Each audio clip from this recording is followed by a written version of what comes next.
नमस्कार। अयोध्या में श्री राम मंदिर विज्ञान और हमारी पारंपरिक वास्तुशिल्प का एक अनूठा उदाहरण है। इस मंदिर को बनाने से पहले गहन रिसर्च की गई और कई बड़े जानकार विशेषज्ञों का इसमें इस्तेमाल किया गया, उनसे राय ली गई। उसके बाद ये मंदिर बना और इस तरह से इस मंदिर को बनाया गया है कि अगले 1000 साल इसे किसी तरह की मरम्मत की ज़रूरत न पड़े। विपरीत मौसम हो, बाढ़ हो, बारिश हो या कोई बड़ा भूकंप हो, उसको ये झेल जाए।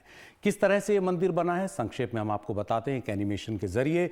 एल&टी ने इस मंदिर को बनाया है। टाटा कंसल्टिंग इंजीनियर्स इसके कंसल्टेंट हैं।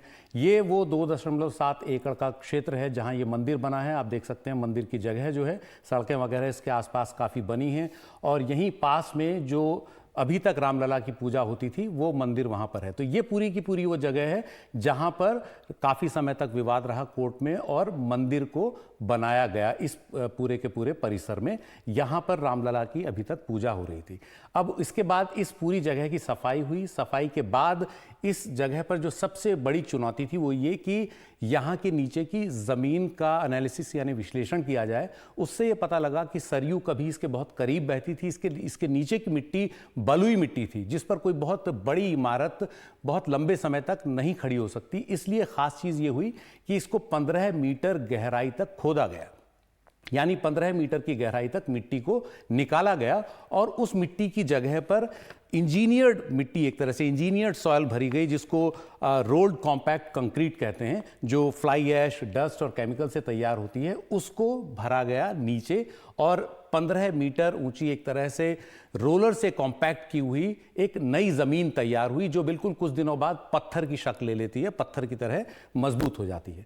तो ये सबसे पहले इसकी बुनियाद तैयार की गई जो बहुत ही मजबूत बुनियाद है और इसे ये देखते हुए तय किया गया कि इस इलाके में भूकंप अभी तक कितने आते रहे हैं। ये देखा गया कि ये पूरा इलाका जो है हिमालय के करीब है, नेपाल के करीब पड़ता है, उधर उत्तराखंड और हिमाचल में आने वाले भूकंपों का भी इस पर असर पड़ सकता है।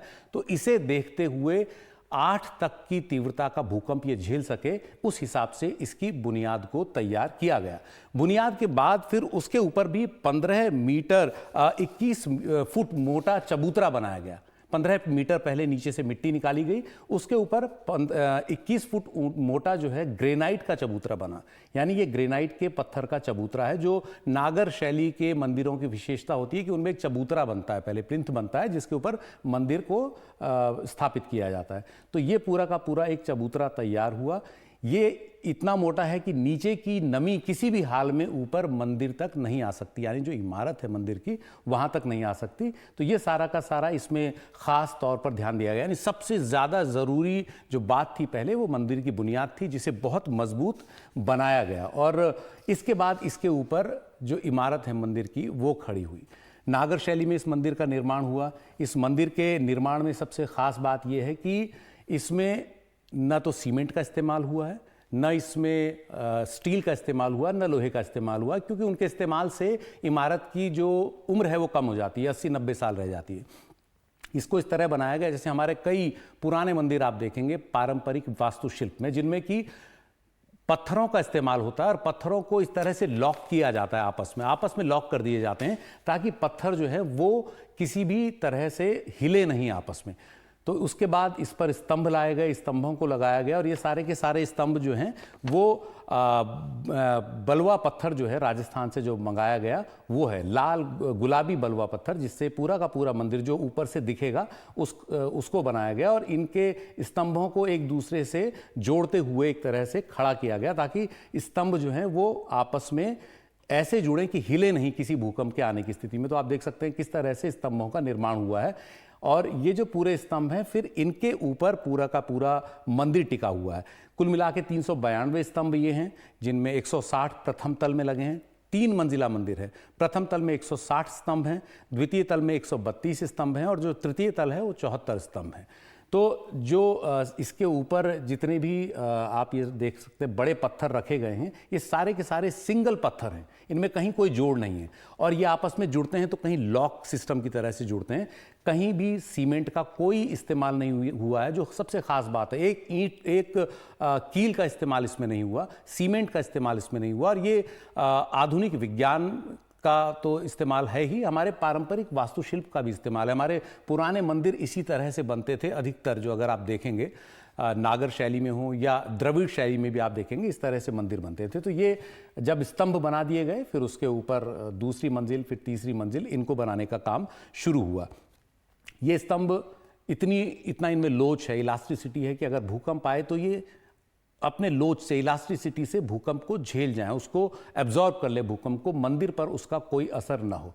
तो ये 3 तल इस तरह से एक के बाद एक बने। और सबसे ख़ास बात यह है कि इसमें जो सबसे ऊंचा जो शिखर है उसके ठीक नीचे गर्भगृह होता है ना। जब भी नागर शैली का कोई मंदिर बनता है तो उसमें खास बात ये होती है कि गर्भगृह जहाँ होता है उसके ऊपर सबसे ऊंचा शिखर होता है, जो इसमें बिल्कुल पीछे की तरफ है और जो लगभग 161 फीट का है, पूरा 161 फीट का है। यहाँ पर इसके ठीक नीचे रामलला की मूर्ति जो है उसको स्थापित किया गया है, जिसका कि प्राण प्रतिष्ठा कल होनी है। उसके साथ ही मंदिर की भी प्राण प्रतिष्ठा होती है।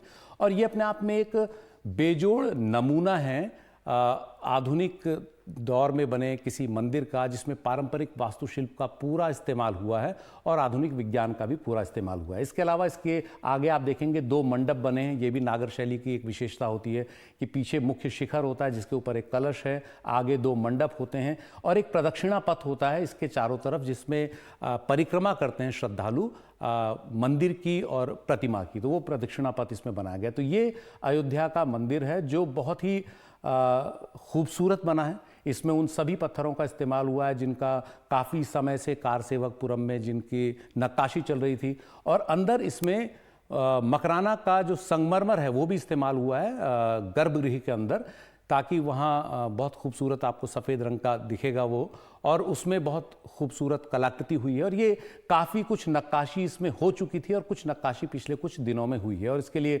150 इंजीनियर और हज़ारों जो कारीगर हैं वो काम कर रहे थे और उन्होंने इस खूबसूरत मंदिर को तैयार किया है, जिसमें कल प्राण प्रतिष्ठा होगी। तो सबसे ख़ास बात बताने का हमारा मकसद ये है कि इसमें विज्ञान का भी पूरा इस्तेमाल हुआ है और इसके अलावा इसमें हमारा जो पारंपरिक वास्तुशिल्प है उसका भी इस्तेमाल हुआ है, ताकि किसी भी तरह के भूकंप को, 8 की तीव्रता के भूकंप को झेल सके जो हिमालयी इलाकों में आ सकता है। तो इस हिसाब से इसको बनाया गया। अगले 1000 साल तक इसमें किसी तरह की मरम्मत की ज़रूरत इसके बाद नहीं होगी और ये श्रद्धालुओं के प्रवेश के लिए और रामलला के दर्शन के लिए खुल जाएगा।